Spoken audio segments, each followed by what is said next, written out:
Di zaman yang serba terhubung ini, kita seolah diberi panggung untuk menjadi hakim bagi kehidupan orang lain. Dengan satu ketukan jari, kita bisa menunjuk siapa yang salah dan siapa yang benar. Kita dengan mudahnya melayangkan penilaian, melabeli seseorang berdasarkan sepotong cerita yang kita lihat di layar. Kita menatap tajam setiap kesalahan orang lain. Namun, seringkali mata kita menjadi buta ketika harus melihat kekurangan di dalam diri sendiri. Kita menyoroti aib orang lain, seolah kita ini tak punya dosa sama sekali. Kita membahas kesalahan mereka, seolah diri kita ini suci dan maksum. Kita sering sekali lupa, bahwa setiap kali satu jari kita menunjuk ke depan, ke arah orang lain, ada 3 jari lain yang sedang menunjuk kembali ke arah diri kita sendiri. Sebuah pengingat yang begitu sederhana, namun sering kita abaikan. Banyak di antara kita yang begitu pandai berbicara tentang moral, tentang etika, tentang apa yang benar dan salah, tentang dosa dan pahala. Namun, ketika tiba giliran untuk menata hati dan memperbaiki diri sendiri, kita justru terlalu sibuk menilai orang lain. Kita merasa lebih nyaman mengamati kehidupan orang lain daripada harus menghadapi kenyataan pahit tentang diri kita. Seseorang yang kita hakimi mungkin saja tidak sepenuhnya benar dalam perbuatannya.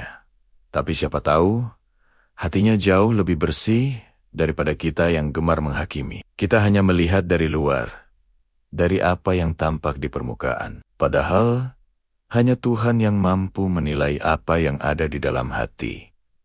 Bukankah ironis, kita sibuk menjadi juri untuk penampilan luar, sementara Sang Pencipta justru menilai dari kedalaman jiwa. Rasulullah teladan kita yang mulia pernah bersabda, barang siapa menutupi aib saudaranya, maka Allah akan menutupi aibnya di dunia dan di akhirat.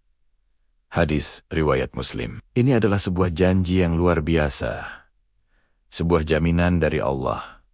Namun, apa yang sering kita lakukan, justru sebaliknya. Kita malah sibuk membuka aib saudara kita sendiri. Kita mencarinya, menggalinya, lalu menyebarkannya, seolah itu adalah sebuah berita penting. Bahkan, tidak jarang kita menjadikannya bahan hiburan, bahan tertawaan bersama teman-teman. Kita merasa diri kita punya hak untuk menilai jalan hidup orang lain.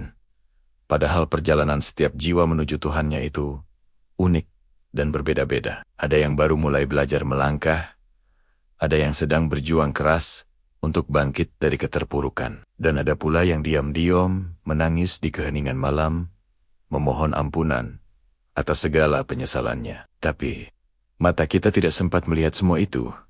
Mengapa? Karena pandangan kita sudah terlanjur tertutup oleh kabut tebal kesombongan rohani, merasa diri lebih baik dan lebih suci.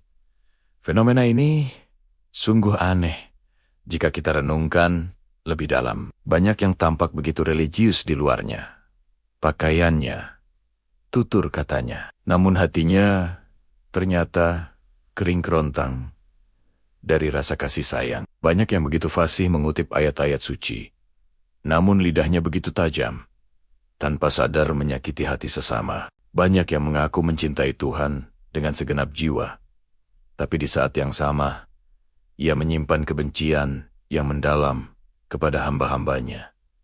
Bukankah ini sebuah paradoks yang nyata? Kita semua mendambakan surga, mendambakan kedamaian abadi, tapi tanpa sadar, melalui kata-kata dan penghakiman kita justru sedang menciptakan neraka kecil di sekitar kita. Kita merusak ketenangan orang lain, menabur benih kebencian, dan memupuk perpecahan. Mari kita jujur pada diri sendiri. Menghakimi orang lain itu sangat mudah. Mengapa? Karena untuk melakukannya, kita tidak butuh ilmu yang mendalam. Kita tidak butuh empati yang tulus. Yang kita butuhkan hanyalah sedikit rasa sombong, sedikit perasaan bahwa diri kita lebih unggul. Sebaliknya, memperbaiki diri sendiri itu luar biasa sulit. Karena di dalamnya ada sebuah proses kejujuran yang terkadang menyakitkan. Ada pengakuan tulus bahwa kita kita sendiri juga punya segudang kekurangan, kesalahan, dan aib yang mungkin tak terlihat oleh orang lain. Karena jalan ini begitu terjal, maka banyak orang yang lebih memilih jalan pintas yang mudah, mengkritik orang lain, daripada bersusah payah memperbaiki diri sendiri. Itu lebih nyaman, lebih instan, memberikan kepuasan ego. Padahal, kita perlu sadar, setiap kali kita melontarkan penghakiman, dinding ego di dalam hati kita menjadi semakin tebal dan keras. Hati kita menjadi semakin sulit menerima nasihat dan kebenaran. Sebaliknya, setiap kali kita berusaha untuk memahami, untuk menempatkan diri pada posisi orang lain, hati kita akan melembut dengan sendirinya, terbasahi oleh embun kasih sayang. Jika kita benar-benar tulus ingin mendekatkan diri kepada Tuhan, maka belajarlah untuk menahan lidah dari ucapan yang menyakitkan. Belajarlah untuk menundukkan hati dari rasa angkuh.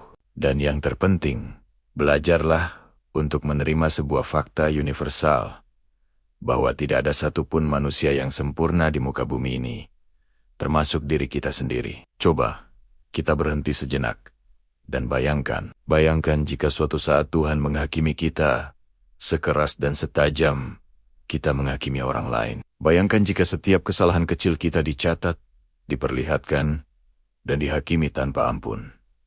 Adakah di antara kita yang mampu bertahan? Adakah yang sanggup berdiri tegak di hadapan pengadilan seperti itu? Jawabannya sudah pasti.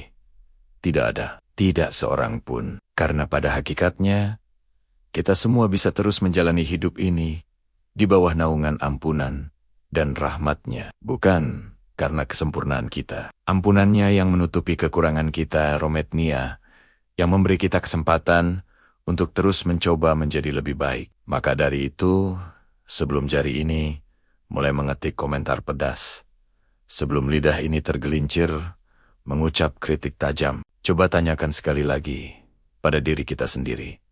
Apakah aku sudah sebaik yang aku tuntut dari orang lain? Pertanyaan sederhana ini bisa menjadi rem yang sangat kuat. Jangan sampai kita menghabiskan waktu dan energi kita yang berharga hanya untuk menilai dan mengukur orang lain. Karena waktu yang kita punya di dunia ini begitu terbatas, dan seharusnya digunakan untuk fokus memperbaiki diri. Ingatlah, kelak kita tidak akan dimintai pertanggungjawaban atas dosa-dosa yang dilakukan oleh orang lain. Tapi, kita pasti akan dimintai pertanggungjawaban atas setiap sikap hati kita, atas setiap kata yang terucap dari lisan kita, dan atas setiap tulisan yang diketik oleh jari kita terhadap mereka.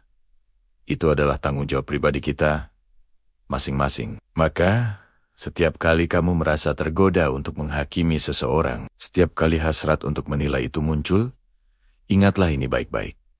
Kita semua adalah para pejalan. Kita semua sedang berjalan di jalan kita masing-masing menuju Tuhan. Caranya mungkin berbeda. Kecepatannya pun tak sama. Ada yang berlari kencang, ada yang berjalan lambat, bahkan ada yang merangkak tertatih-tatih. Tapi semua orang, tanpa terkecuali, butuh ruang untuk bertumbuh. Mereka butuh dukungan. Bukan hujatan yang membuat mereka tumbang, mereka butuh rangkulan. Bukan dorongan ke jurang. Sebelum kita menilai orang lain, hari ini, maukah kita berhenti sejenak, melihat ke dalam cermin jiwa kita, dan bertanya dengan jujur pada diri sendiri. Apakah aku sudah benar-benar fokus memperbaiki diriku, sebelum aku terlalu sibuk menuntut perbaikan dari orang lain? Semoga kita bisa menjadi pribadi yang lebih bijaksana, lebih berempati, dan lebih sibuk dengan perbaikan diri sendiri. Terima kasih sudah menyimak. Jangan lupa untuk subscribe, agar kita bisa terus belajar bersama. Sampai jumpa.